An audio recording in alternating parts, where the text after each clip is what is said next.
Well, good evening, everyone, and welcome to Soil Amendments, Friend or Foe, presented by the Master Gardeners of Placer County. My name is Brooke, and I'll be your moderator today. As you saw in the opening slides, this talk is being recorded and will be available on our YouTube website after it's been uploaded. The link to the video and the accompanying resources can be accessed at our pcmg.ucanr.org website. If you have questions during the talk, you can post them to the chat menu and our presenters will answer them at the end. Now I'd like to present Lynn Gold and Marie Sailors. Lynn has been a Master Gardener since 2013 and Marie since 2009. So take it away, ladies. Thank you, Brooke.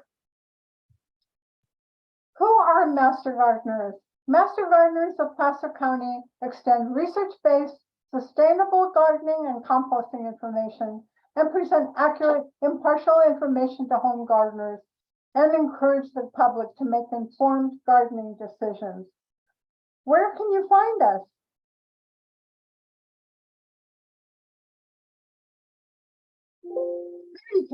There you can find us online in the media and special publications.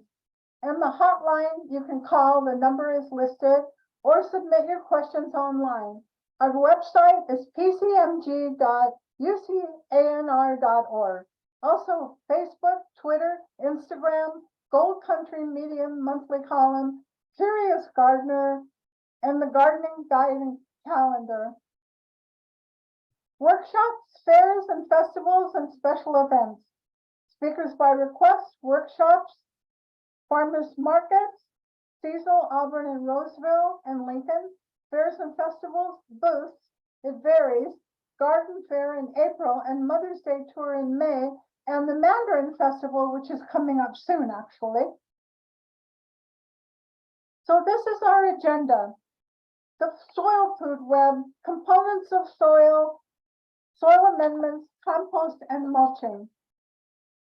Are you confused about what to plant and not plant, what to add to your soil and when to add it?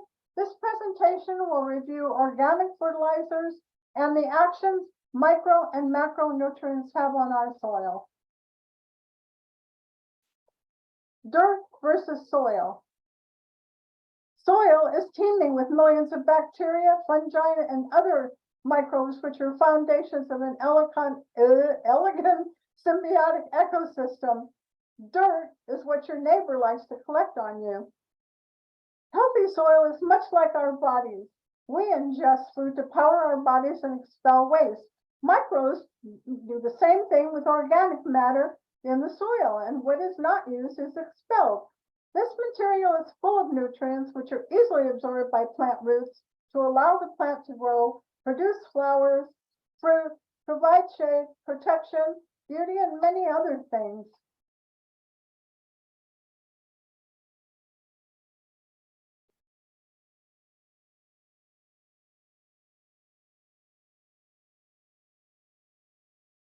Microbes grow healthy plants. Why?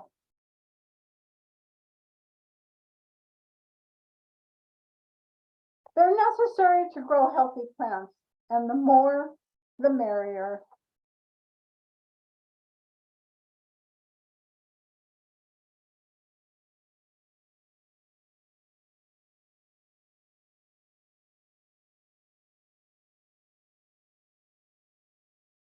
As you can see from this photo,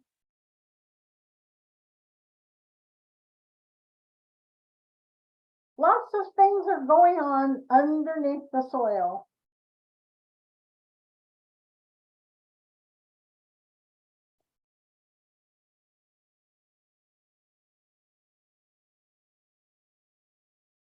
There are all kinds of bacteria, fungi, beetles, and all kinds that are contributing to the soil food web.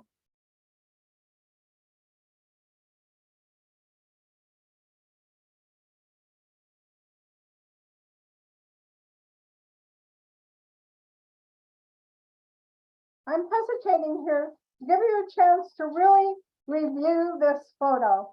You can see everything that's going on underneath the soil. Very busy.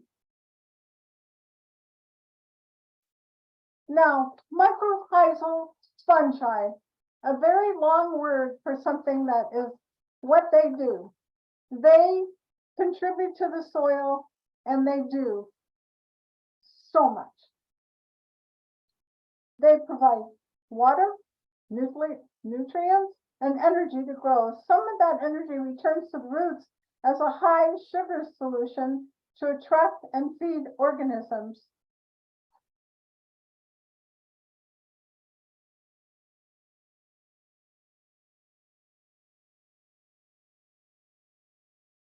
So there's a dynamic symbiotic relationship going on between the roots and the mycorrhizal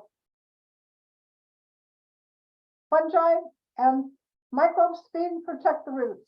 Their waste products are just what a plant needs to live and grow.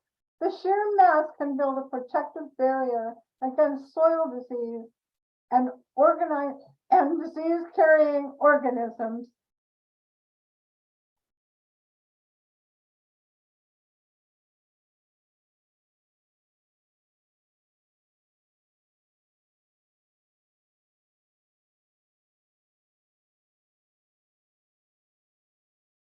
As you can see from the clover at the top of the page, that's what's going on above the ground. And if you look below the ground, that's where everything is happening, underneath the soil.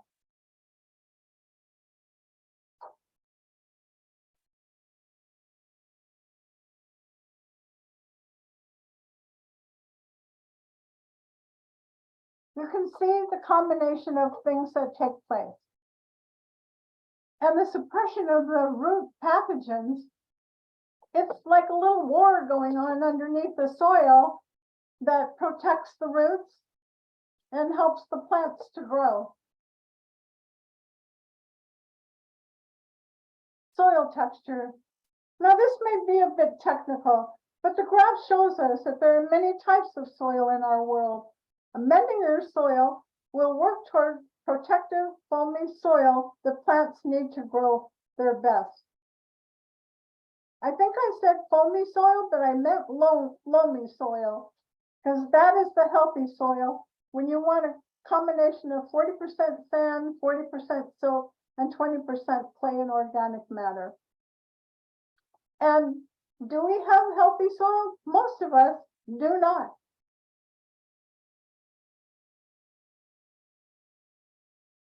This is an example of the size of a grain of soil.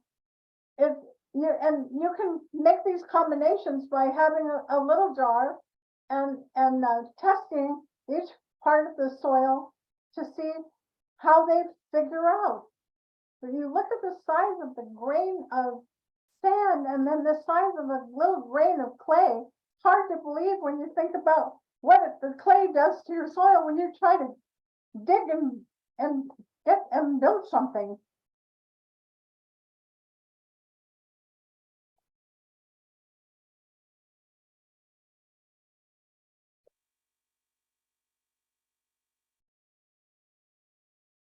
So let's talk about clay. Clay particles and organic matter hold on to nutrients and water in the soil. Let's start with clay. Most of us have it in our yards. The clay particles are the tiny little particles that were there on the previous slide, and compared to a grain of sand.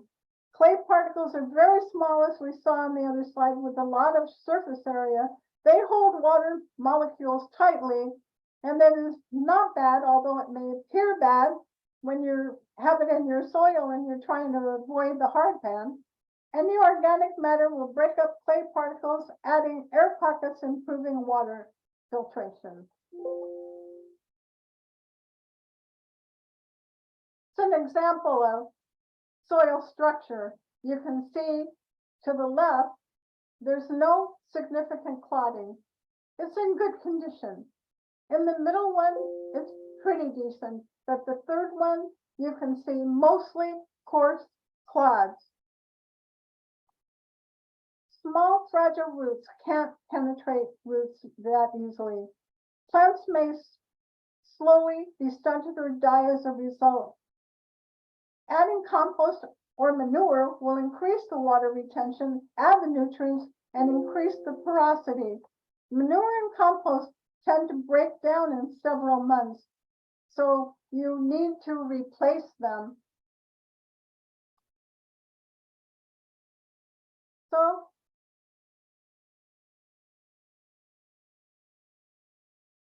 the best way to analyze your garden soil is to send a sample to a lab. A nursery can help you decipher what is the analysis. Your soil sample, you can take a trowel full of soil from different parts of your garden, mix it up in a bag, and send it to the lab.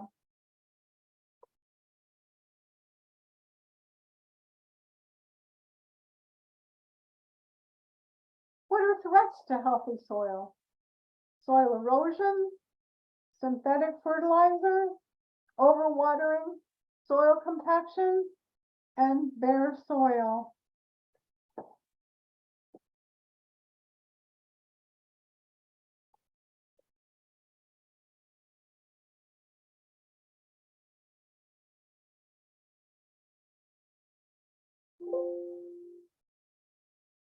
This is what you get when you add amendments. And by having an analysis done of your soil, you're in a better position, because if you're like me, you'd never be able to figure out what one of these reports are. And they give you guidelines on what you may need in your particular area and for your particular garden.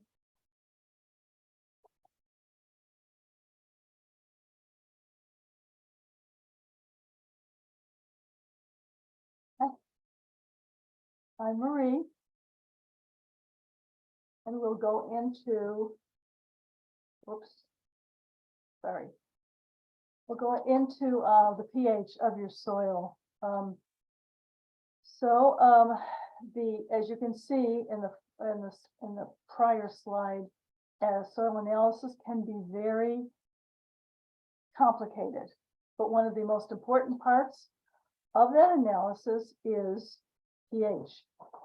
Okay, and it's important because most plants grow between a pH of 6.5 and 7.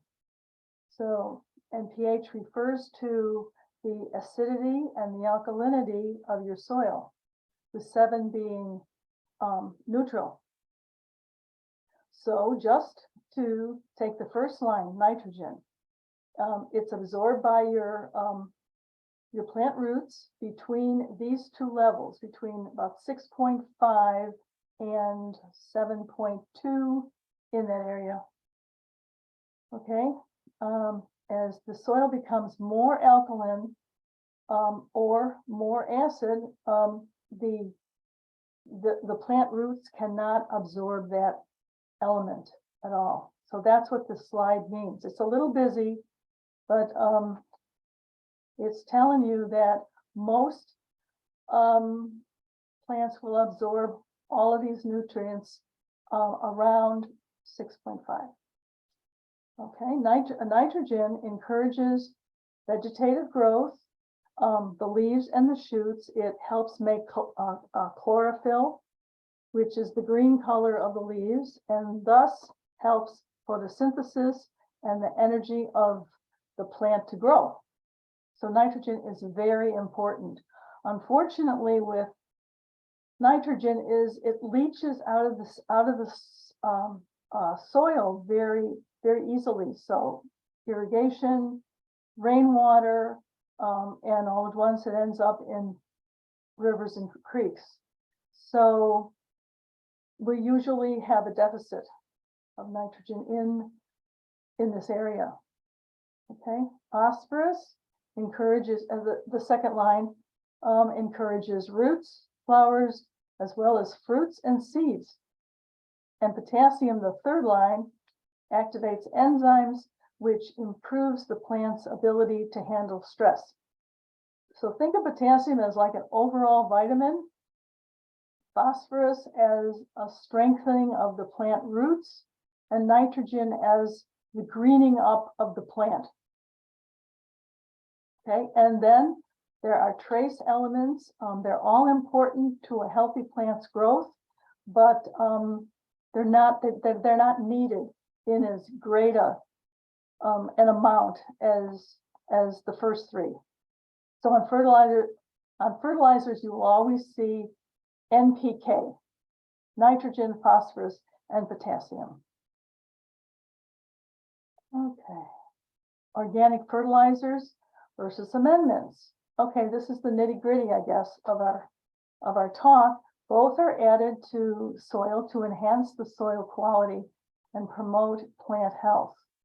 Okay, fertilizers affect plant growth directly by improving the supply of available nutrients. That's sort of a no-brainer. But amendments, on the other hand, influence plant growth indirectly by improving the soil's physical condition. Okay. By organic, we mean any material that decomposes, for example, straw, paper, grass clippings, leaves, even wood, to name a few. Many of us have a clay-based soil, which holds water and nutrients much better than a sandy soil. But a clay is not all bad. You can improve water filtration of clay soil by adding amendments. Organic amendments are substances incorporated into the soil that change its structure, and that means improving water filtration in a clay soil. So it's sort of, when you add organic matter, it breaks up a clay soil. It adds water, air particles, porosity, and also it increases water filtration. Okay, so the soil does not hold onto water like it did. And with a sandy soil, adding organic matter will tighten up the soil, will let the soil retain water and the nutrients that are dissolved in the water. Okay, so types, homemade compost, of course, is the best thing you can do. Doing a compost pile with your healthy plant residues of your summer garden would be good. You can also, of course, buy bagged compost. Seasoned manure we'll talk about in a little while. Rice hulls, for those of us who live near rice fields, you can buy rice hulls. They don't disintegrate very easily. They don't decompose very fast, but when you add them like to a clay soil, they would open up again, give air pockets, and help your soil, increase water filtration.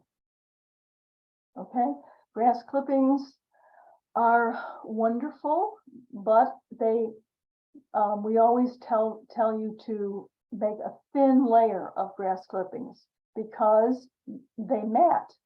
Okay, so if you throw up a bucket of grass clippings onto an area of bare soil, you may not get any water down into that soil. It sort of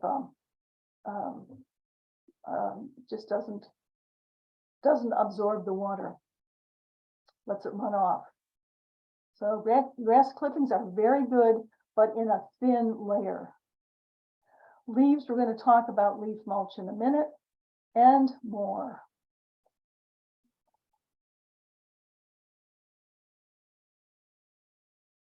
Okay, so compost refers to any mixture of decomposed material.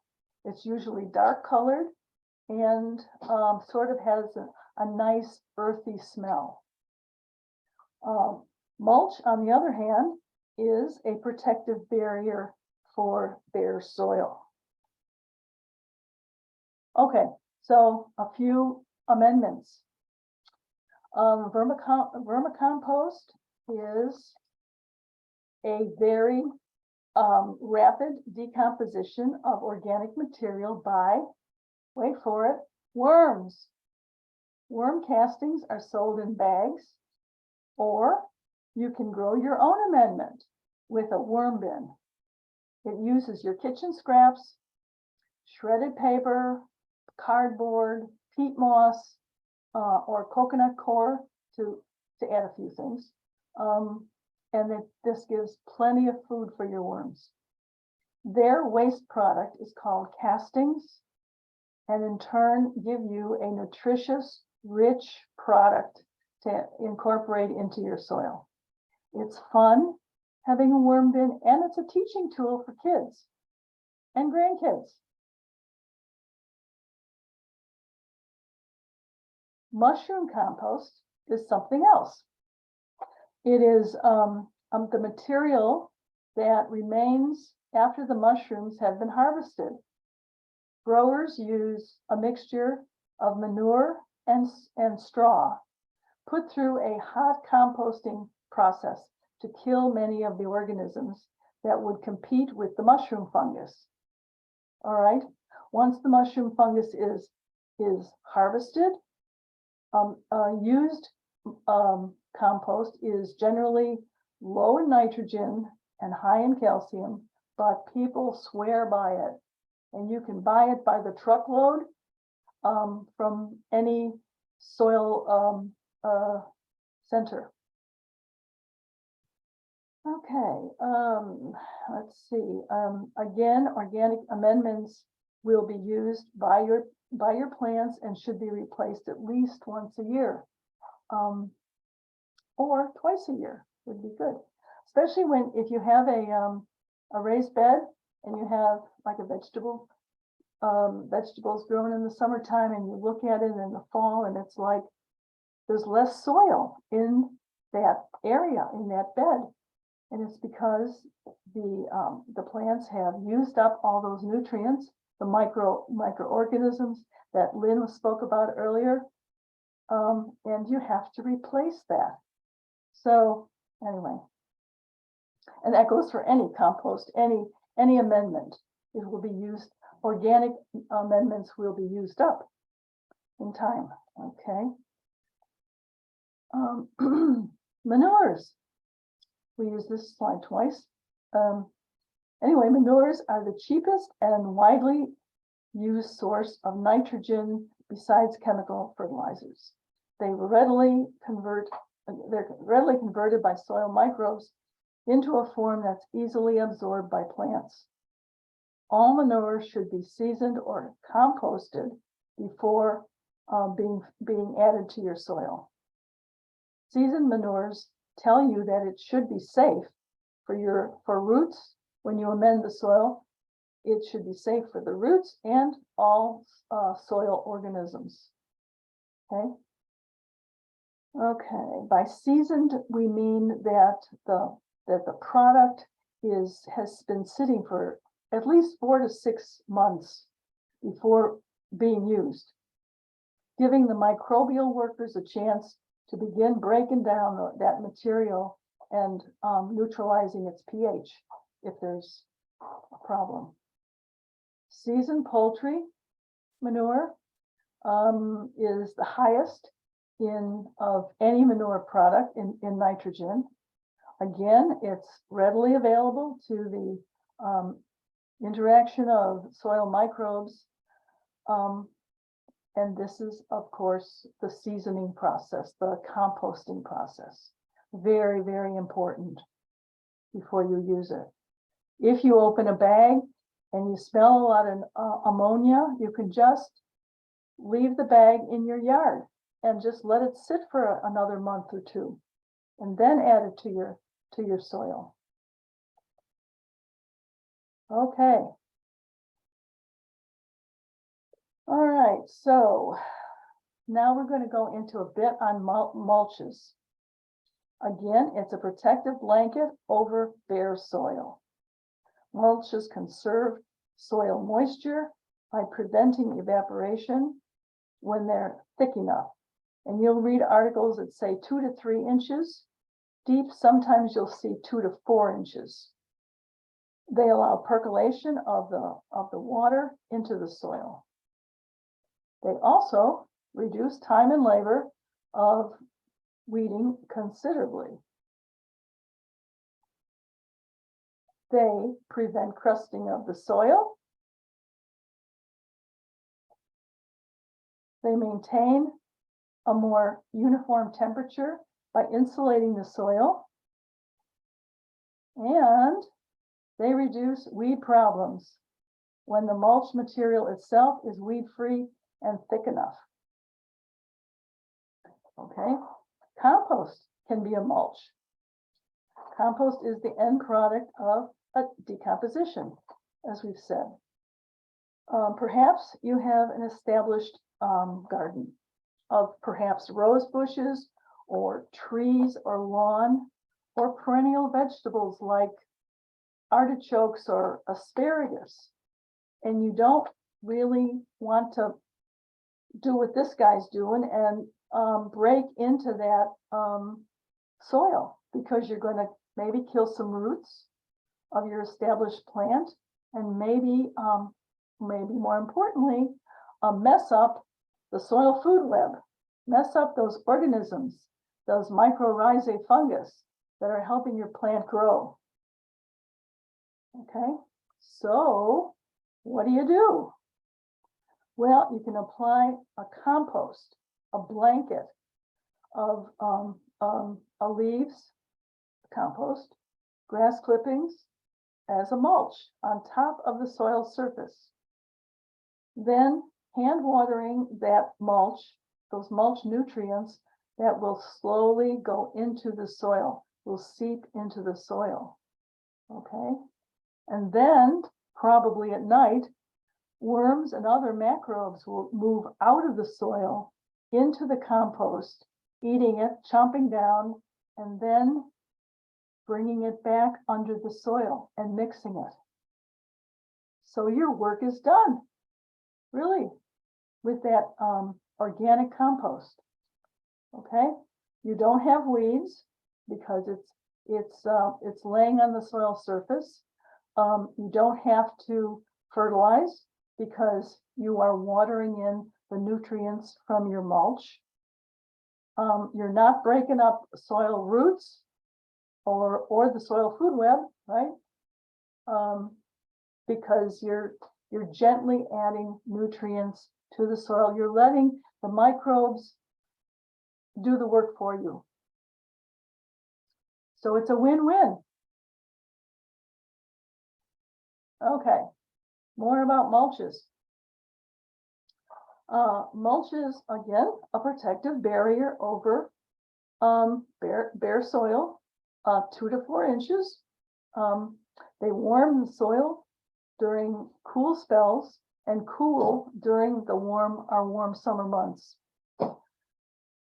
They prevent soil-borne diseases by protecting fruits and plants from lying on the soil surface. It's horrible to pick up a zucchini thinking you're going to cook with it tonight, and you turn it over and it's all chomped on by the soil organisms. So a mulch, a blanket will prevent that, or help prevent it anyway. And also it mulch prevents splashing of the soil onto the lower branches of a plant by, shielding the water a bit. Even though you're gently hand watering, sometimes particles of soil will splash up onto lower leaves, and if that soil has a soil-borne disease, a virus, you can possibly lose that plant. Okay, so let's start with straw. A bale of straw are really just dried stalks of grain plants like wheat and barley and on oats. So you may get a few grain seeds that may germinate, but they're few and far between, and they're easily pulled. So let's see. It's permeable to water and air, so that it'll let them go into the soil. The air pockets in straw add insulation to your against soil fluctuations. Air is an insulator, right? So and straw is very porous. It's got a lot of air in it, right? So all of that helps protect your plants against really bad temperatures. Okay, let's see. Wood chips can be free from a local arborist, so that would be nice. They are great for moderation of temperature, just like the straw, just like we talked about with straw. So, and they look nice, and they prevent soil erosion by breaking up rain droplets as they hit the wood. Rainwater can be very bad for erosion, and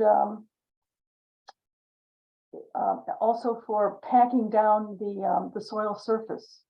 So any mulch, including wood chips, will help dissipate the force of the rainwater. If that makes any sense. Okay, and let's see. Wood chips do not change soil pH, nor take away from the plant roots, nitrogen from the plant roots, because they're laying on the surface of the soil, right? Okay, however, in a vegetable garden, where the roots are very shallow and tilling may occur with weeding, probably, that would in time bring wood chips or shredded bark or even sawdust down into the soil. Okay, and then the microorganisms will do what they do, and that is start decomposing an organic product. And of course, wood is firm, and it's going to take a lot of energy to start decomposing that thing. So they will be taking nitrogen from the surrounding areas, and quite possibly from the root zone, the rhizosphere, and thus your plants. So wood products are not a good product for any place in your vegetable garden. Okay, and then leaf mold. Pine needles are great. Grass clippings we have already talked a little bit about. A thin layer is fine. Leaf mold is just composted leaves. You just leave a whole bunch of leaves on the soil surface in a pile, and they will immediately start decomposing with a little moisture. And you can put that substance around your plants, and they will thank you for it. So again, the soil organisms will start decomposing those leaves, and it's really one of Mother Nature's fertilizers, along with worm castings. It was once thought that certain leaves would alter the pH of soil, but the studies have proven that to be untrue. Okay, all right.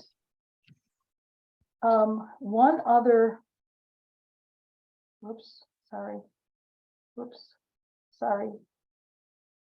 one other, gravel is fine. 2 inches or so will certainly prevent weeds from growing. So gravel also looks very nice on stuff. One other mulch that I want to talk to you about is biofilm, and that is a biodegradable sheet mulch that looks and acts like plastic film here in the picture. And it is made from vegetable starches or cellulose and will naturally degrade with sun and the soil microbes. So it can be a dark color, as you see there. So that would warm the soil in the spring. And it will degrade. So a thin, you can buy it on the internet. A thin sheet will degrade in less than a season. A thicker sheet maybe 1 or 2 seasons. So, and some of this product is impermeable to water, like a plastic sheet would be. So it needs a little refining in my thoughts, but I think we will see it as something in the near future. And lastly, getting back to our title, Amendments, Friend and Foe. I hope we have shown the benefits of adding organic amendments, especially when you begin a planting area, like a flower garden or a vegetable garden, or adding a mulch to the soil surface of an established landscape. We've stressed the importance of soil testing to give you an idea of any deficits that you could maybe fix before planting. So soil testing is an excellent way to start a new landscape or just a raised bed. Amendments are problematic, however, when you are adding woody plants like trees or shrubs. Their roots need to acclimate to your native soil. Okay, a tree needs a strong root system. And so if you are going to put any organic material into that hole, the microbes are going to love you, your tree roots are going to love you, and why bother going out into that yucky clay soil? Okay, and that's not good. A tree or even a bush, a shrub, needs a strong root system. So we're saying do not amend your soil with organic matter, but let the roots go out into your native soil, whatever that may be. Okay, so what can you do to help your plant along? Well, you certainly can add that mulch that I've just been talking about, that organic mulch, leaf mold, grass clippings, maybe even well, and then maybe on top of the leaf mold, perhaps some wood chips. And you'll have a nice look to your new plant, and you can water in those nutrients and be feeding your new plant, but not disturbing the soil. And that is the end of our presentation for today. Any questions? Yes, we do. We do have a couple of questions, Marie. Okay, then. Okay. So we would like to know if you can use coffee grounds as an additive to the soil, and if so, how do you use coffee grounds? Okay, the way I use them, of course, they're used, right? Right. So a lot of that acid is going into your nice cup of coffee. So the grounds are very good. They're organic, of course. They will. I can put this on. Yeah. They will decompose very well. You can just, when I do that, I usually just hold them in, just to gently, just hold them in to mix them a little bit with the soil. Okay. Or if there's an empty bed in the community garden, I will dump them in there, you know, and then mix them with the soil a little bit. But So they can be added directly to the soil. yes, yes. And you can also add them to your compost pile too, correct? Yes, yes. Okay, They will. awesome. They're very good, and also in a worm bin. Yes, the worms like them. Yes, because they don't have teeth, so they use a grainy substance. But that's another class. That keeps them up at night.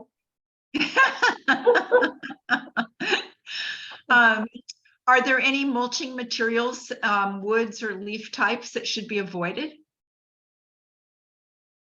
No, not that I've read. No, people have thought that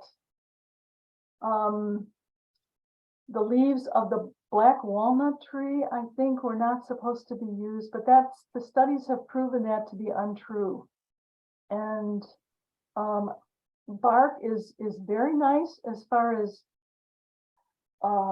setting off a landscape, but it's like I said, it's not to be used in a vegetable garden because it may harm the plants. So I would think too that we wouldn't want to add any diseased material. So if you know that you've got some kind of fungus or something on your shrubs and you've cut them out, you shouldn't be adding that to your compost. That's right. Yes, yes. You have to be really sure that everything was very healthy. Right. And, yeah. And what about we were talking about a biofilm? Is that what it was called? Yes. Biofilm. Okay. Yes. And let's see. We have a gentleman here who talks about using some plastic mulch that won't degrade for 10 or 12 years and allows water to go through it. He's used it for many years. Do we have any research-based information on plastic mulch? It's, as far as I know, it's not it's impermeable to water. Plastic, but you know, there may be some product, but I don't know of any. Okay. No, but I think the biofilm, you know, once they've completed the research, is a much better replacement for plastic film. Yeah, plastic does degrade over time. It may take a couple of years, but you're going to be picking little pieces of black plastic out of your soil for years. I vouch for that. Yes, you do. Let's see, what does it mean when we have mushrooms growing in the garden? Is that good or bad? Mushrooms are a fungus that feeds on decaying products, organic products. Okay, so let's say you cut down a tree and all at once you see these little mushrooms coming up. They're feeding on the roots that are left from the tree. So the tree, I believe, would be stressed with mushroom that you see, and I certainly wouldn't eat anything that you no. So one of the things that I read about mushrooms is that what we see above the soil is called the fruiting body. And that may very well be poisonous. So if you have pets and you see them growing in your mulch, you definitely want to get rid of the fruiting body, the top part. But the bottom part is still, when you leave that in the soil, it's good for your soil. It is biodegrading, the natural organic things that are in your soil, that nice chart that Lynn showed us. And it's good for your soil. But if you have the fruiting body and you have animals or small children, you want to get rid of those. That's right. Yes. Yeah. So you did our talk for us. Yeah. Yes, they're very, I would not trust anything, but then I'm not a mushroom fanatic, so I'm not sure, but I would not eat anything. No, we don't eat them. picked- I've heard one of the master gardener jokes about mushrooms is that they're all edible, but some of them are only edible once. Oh boy, is that the truth? Yeah, it's better safe than sorry. That's a good one. Yeah, but they are fun to take pictures of. I like that. Yeah. Let's see. So are there any soil test kits or tools to check the nutrients? Oh, yes. Yeah. Yeah, well, we talked about putting a soil specimen together, taking various trowels of different parts of your let's say vegetable bed, and then sending it away. Yes, yes. And what comes back to you, you may need to take to a nursery, because it can be very complicated, and even when they give you an explanation, you may not know the explanation. You may need some professional help. Right. Remember the chart that I was showing you, that it like Marie says, extremely complicated. Yeah. Right. I know that we can get the soil test kits at any of the nurseries or the big box stores. And I think depending on what it is you think you want to have tested will depend on the cost too. That's So good. a more extensive test is going to cost more than if you want to look at, nitrogen, phosphorus, and potassium. Yes. And Yeah, Karen would like to know, can you use alpaca manure? Yes, you can, as long as you have to make sure that it is not hot and fresh. It has to be dried. All manure needs to be composted or seasoned. All manure before you put it into the soil. Some may be a little more gentle than others, but I would make sure that I would let it sit and season. Yeah, Karen, I've never heard of not being able to use alpaca. I know that you're not supposed to use cat or dog manure. But No. I've never heard of alpaca being contraindicated. Yes. And she'd also, the same. pardon me? Llamas the same. Llamas are good too. Same thing. Yeah. Yeah. Karen liked to know if she can purchase a test kit instead of sending it away. And I guess you mean you want to know to do the testing yourself, Karen. I'm not aware of anything like that other than something that's probably very simple. What about you ladies? Are there tests that just do real basic that you can get the results yourself? Several years ago, I bought a couple of small tests from the big box stores, I think, at that point. But it was like $4.99, but it was just pH, nitrogen, phosphorus, and potassium. Little test tubes, a little capsule, and then you would put in some soil and some water.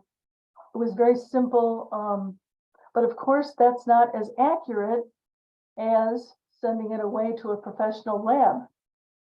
So it just depends on what you want to do. But you certainly can.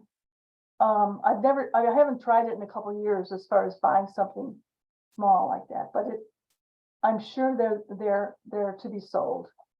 Right. Any other questions before we close up shop here? Okay, well, thank you so much. And I'd like to thank Marie and Lynn this evening and remind all of you that you'll be able to find the link to the handouts and this recording soon on our website. And you'll also be able to find our upcoming events. We have a Orchid Mania in December. That might be great if you think you're going to be getting some orchids for Christmas. And if you have any other questions after today, you can go to our website and click on Ask a Master Gardener. So thank you so much to everybody joining us this evening. We appreciate your time and your support. And we'll look for you at the Mandarin Festival next weekend at the Auburn Fairgrounds. Feel free to leave the meeting now. Bye-bye.